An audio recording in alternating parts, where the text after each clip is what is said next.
بسم اللہ الرحمن الرحیم۔ اگر آپ کو یاد ہو، دوسری قسط میں نے آپ سے ایک شعر شیئر کیا تھا۔ وہ ایک ایسے شاعر کا تھا جو اس اضطراب، اس بے چینی سے گزر رہا تھا جس سے ہماری 90% سے زیادہ آبادی گزر رہی ہے، اور وہ اس لیے گزر رہی ہے کہ انہیں اپنی زندگی کا مقصد معلوم نہیں۔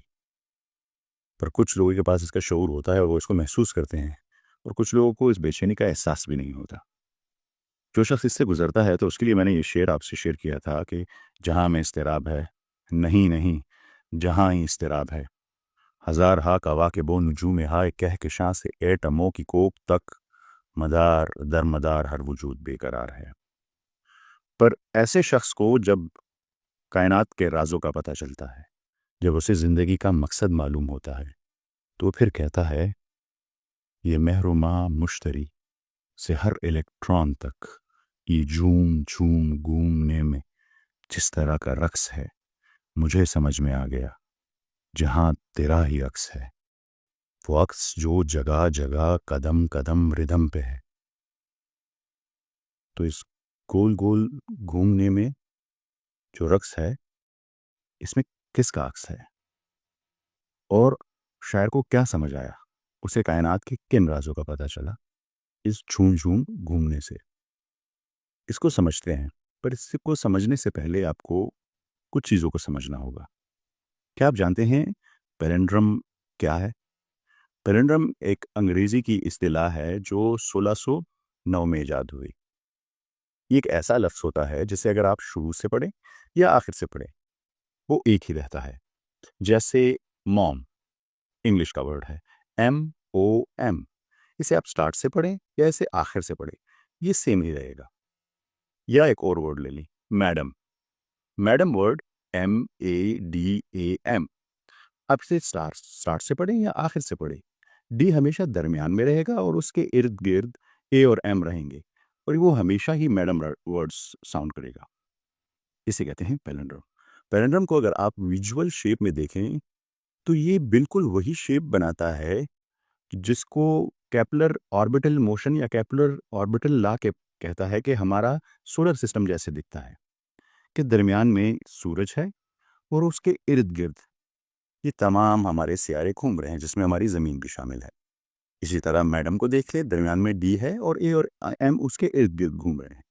تو آربیٹل موشن کو، یا ہمارے سولر سسٹم کے آربیٹل موشن کو، پیلنڈرم ویژولی بہترین طریقے سے ایکسپلین کرتا ہے۔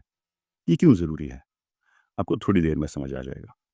اس کے بعد جیسے میں نے کیپلر لا کر کہا، وہ کہتا ہے کہ زمین گھوم رہی ہے کس کے گرد؟ سورج کے گرد۔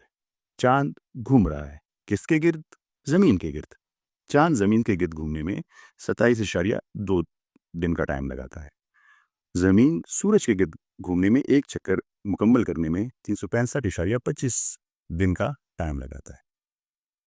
16ویں صدی تک یہ مانا جاتا تھا کہ سورج نہیں گھوم رہا، سورج جو ہے وہ ساکن ہے، ایک جگہ پہ ٹھہرا ہوا ہے۔ پر 16ویں صدی کے بعد یہ معلوم ہوا کہ نہیں، سورج بھی گھوم رہا ہے اور یہ ایک منزل کی طرف بڑھ رہا ہے۔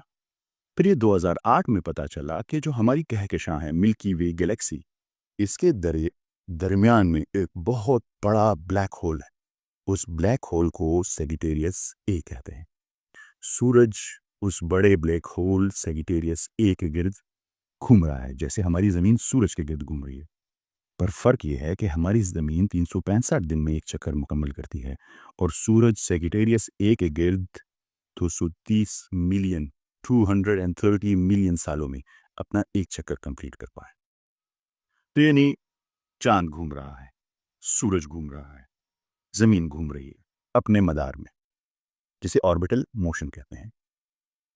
اب آپ کو ایک بات پتا ہونی چاہیے کہ آئنسٹائن نے ایک گریویٹیشنل ویوز کے نام سے ایک کنسپٹ پیش کیا۔ وہ کیا کنسپٹ تھا؟ وہ کنسپٹ یہ تھا کہ یہ تمام سیارے اسپیس ٹائم میں گھوم نہیں رہے بلکہ تیر رہے ہیں، کیونکہ جب یہ اسپیس ٹائم میں چلتے ہیں تو یہ ریپلز بناتے ہیں، ویوز بناتے ہیں۔ یہ ایسے ہی ہے جیسے جب کشتی سمندر میں چلتی ہے تو آپ نے دیکھا ہوگا کہ اس کے ساتھ ویوز بنتی ہیں، ریپلز بنتی ہے۔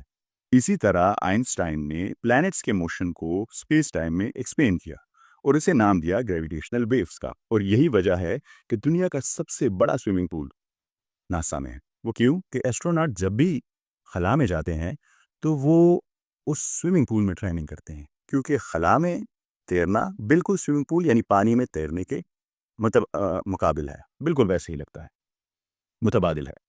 اب آپ کو یہ سمجھنا ہے کہ ہم نے 3 باتیں کی. ایک, چاند گھوم رہا ہے, زمین گھوم رہی ہے, اور ہم نے کہا کہ سورج بھی گھوم رہا ہے, جو ہمیں 2008 میں پتا چلا کہ وہ سیگیٹیریس اے کے گرد گھوم رہا ہے.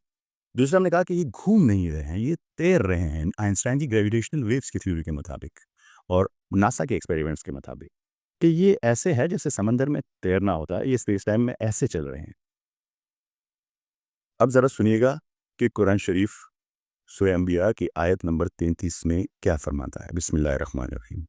وَهُوَ الَّذِي خَلَقَ اللَّيْلَ وَالنَّهَارَ وَالشَّمْسَ وَالْقَمَرَ كُلٌّ فِي فَلَكٍ يَسْبَحُونَ.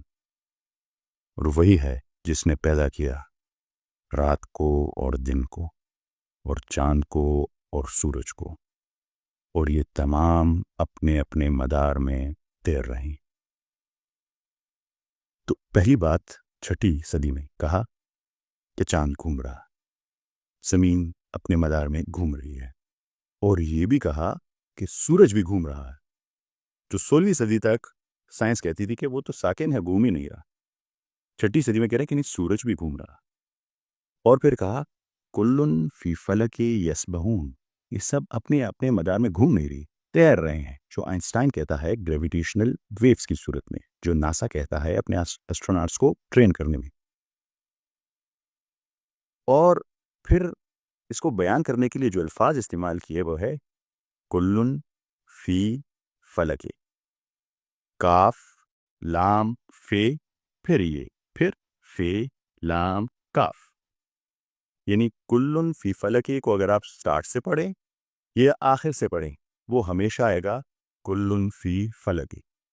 یعنی یہ ایک پیلنڈروم ہے جسے انگلش کے لٹریچر 1609 میں ایجاد کرتا ہے, وہ قرآن شریف میں موجود ہے, اور اتفاقاً اسی آیت میں موجود ہے جس میں آربیٹل موشن کی بات کی جا رہی ہے.